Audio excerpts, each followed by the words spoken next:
Every day you have an opportunity to choose whether you are in charge or a victim. Every day there will be something in your path that can completely derail the day, or you can know that you have control. Every day you get to decide, am I giving up my power today or am I keeping it? This past weekend, we had the chance to go to San Diego and visit with my husband's grandmother, who is over the age of 100, and she has seen a lot of things. She's been around for a really long time, a century, and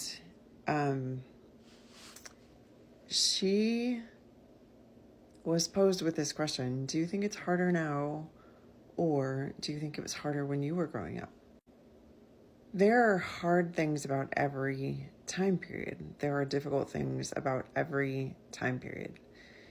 I mean, she lived through World War II, and she lost an uncle and a brother, and she lost aunts and uncles due to everyday illnesses that we no longer lose people to.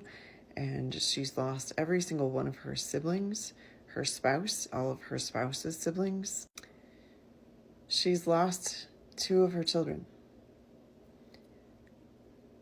And she still chooses to be happy and grateful every day.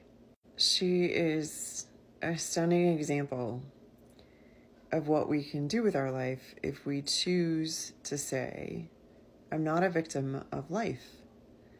I am in control of what happens to my emotions on a daily basis. I'm in control of how I react and respond to every single situation. And no one gets to tell me how I should feel, and no one lives inside my heart, my mind, my body. Just me. So I'm the only one that holds power there. It's not that I don't want to help. I do, in fact. I would like people to realize that every time they allow someone else to make them angry, that person has gone on living their life and don't care. It doesn't affect the person that you're angry about or disappointed with or one bit. It doesn't affect them. The only person it affects is you. So you get to choose how you react and how you respond and what feelings you carry throughout every single day.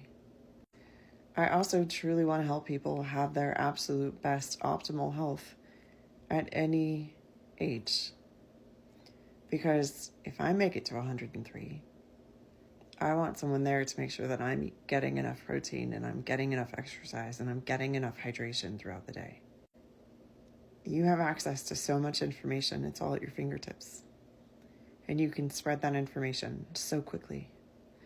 It used to take days to send a letter, and now it takes mere moments. Times aren't any harder than you make them. And what we know now versus what we knew 15, 20, 30, 40 years ago is also completely different. And I think that we've forgotten what a hardship actually is. We're so used to having everything at our fingertips, and when it's not at our fingertips, we complain. 2 years ago, I had a client come to me, and he had Lewy body dementia. And he still chose every day to live fully and be grateful. And he said, I have moments of frustration because I can't remember the things I used to, and I can't do the things that I used to do. And I know that I'm going to pass away from this. It's going to take my mind completely. But until it does that, I'm going to live every day to the absolute fullest because that's my choice. On the exact opposite of that, I had a friend in my age, mid-40s, take his own life because too many concussions, too many injuries, and he felt like it wasn't worth living anymore. You still get to choose. And yes, there are nutritional things that will help you, especially with mood disorders. but you get to choose. Are you a victim of life, or are you in your power